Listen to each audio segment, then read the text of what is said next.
Assalamualaikum warahmatullahi wabarakatuh. Wilujeng enjing, kumaha damang? Mudah-mudahan barudak dinten ayeuna sehat sadayana. Ayeuna urang diajar nyaritakeun anggota kulawarga.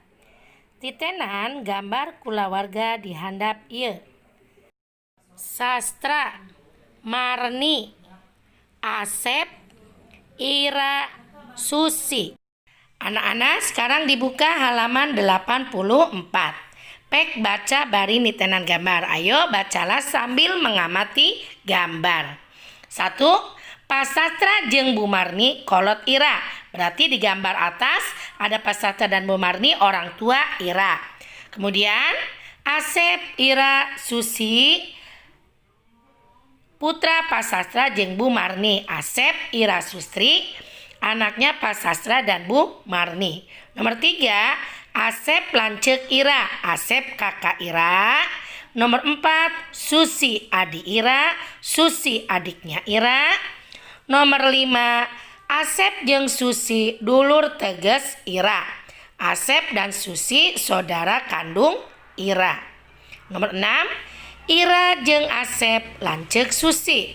Ira dan Asep kakak Susi. Nomor 7, Ira jeung Susi adik Asep. Ira dan Susi adik Asep. Anak-anak dibuka buku halaman 86. Di situ ada sebutan ke anggota kulawarga, yaitu 1. Bapak kolot lalaki. Jadi bapak itu orang tua laki-laki. 2. Ibu kolot awewe. Ibu itu orang tua wanita. 3. Lanceuk dulur nu lahir ti heula. Kakak saudara yang lahir lebih dulu. 4. Adik dulur nu lahir ti panderi. Adik saudara yang lahir belakangan. 5. Lanceuk pangkolotna disebut cikal. Kakak paling tua disebut sulung. 6.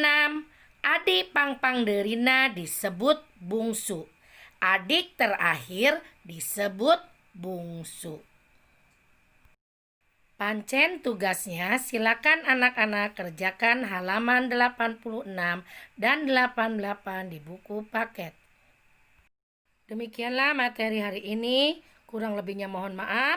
Tetap semangat walaupun belajar di rumah. Assalamualaikum warahmatullahi wabarakatuh.